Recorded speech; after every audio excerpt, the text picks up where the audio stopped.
Mr. Chairman, sir, I thank you for having permitted me to speak.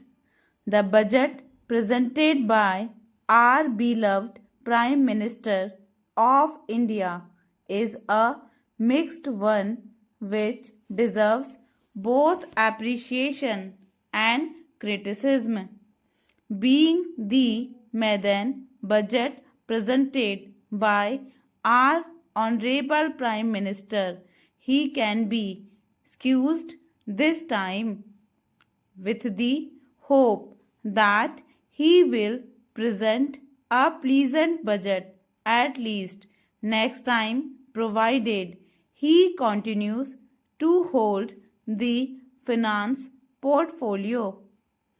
It is worthwhile to take into account the comments made by various people belonging to various sections.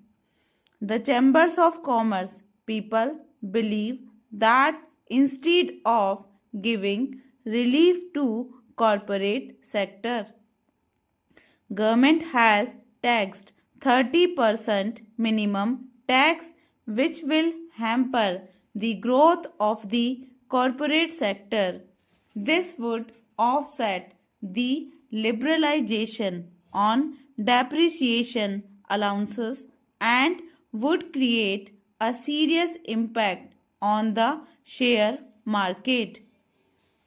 The TV is no longer a luxury item and is a media for propagating government policies and programs, and it is a media to educate the illiterates who form a major part of the population of our country.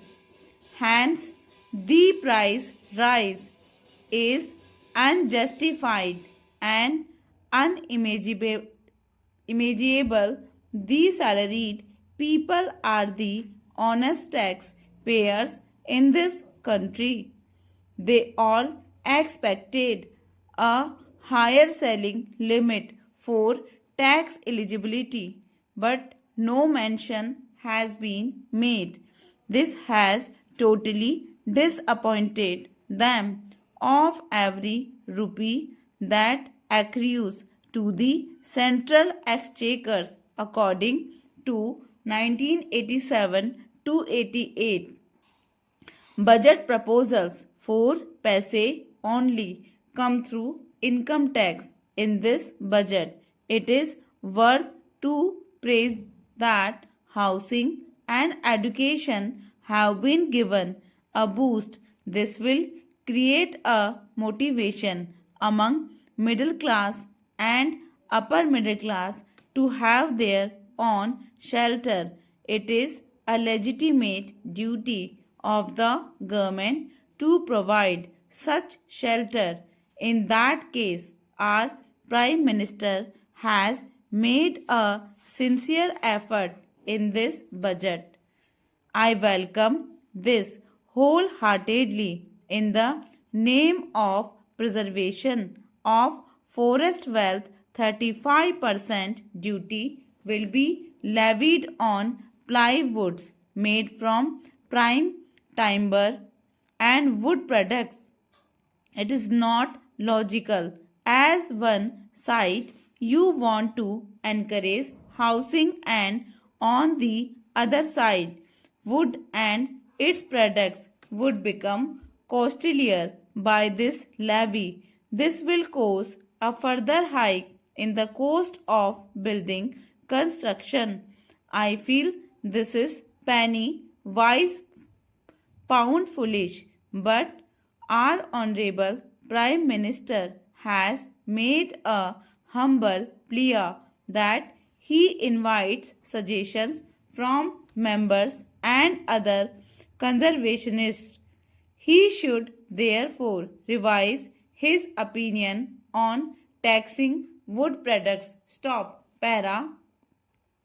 More allocation to education is a welcoming measure which can turn our illiterate masses into literates and increase our literacy rate so that the people can judge things well and they cast their votes properly without being carried away by the sympathy waves.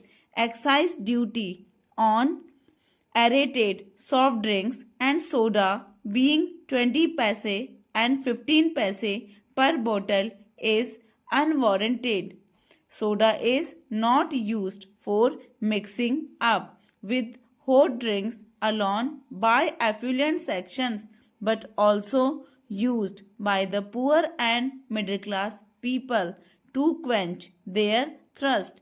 Even the politician, while speaking on the platforms, drinking soda, but he does not pay for that. The organizers of the meetings only pay.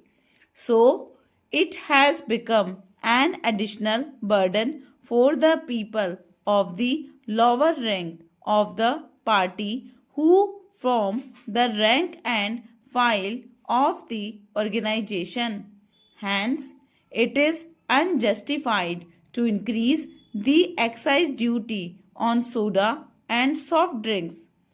I will appreciate the Honorable Prime Minister if he puts excise duty up to 30 to 40% on hot drinks so that the people can be relieved from the clutches of the devil of drinking habits and also the exchequer gets more money. Stop. Para. Though snuffing and chewing tobacco is rarely harmful to health, people in the rural areas forego their food while at work and also when they are not able to take one square meal a day, indulge in chewing tobacco and snuffing. So, increasing excise duty on these substances is going to hit the common man and not the richer people. Hence, I request the Honorable Prime Minister to withdraw the excise duty imposed on tobacco and snuff. It is regrettable that our Honorable Prime Minister has forgotten the 40,000 sick units in the small scale sector. Neither he has made an honest attempt to nurse them back to health from sickness, nor has he made any provision in the budget presented.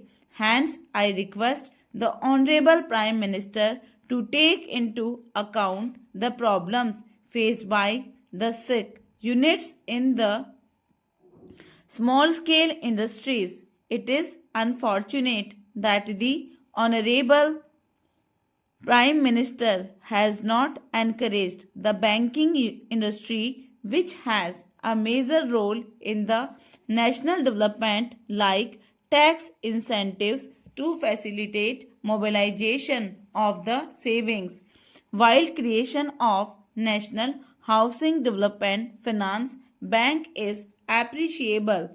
Nationalized banks should be made to involve in these activities with a due caution, not to allow favoritism or ruling political parties' interference. There are certain features present in the budget to be praised and applauded. One is that any compensation received by a workman at the time of his retirement is exempted from tax. Stop.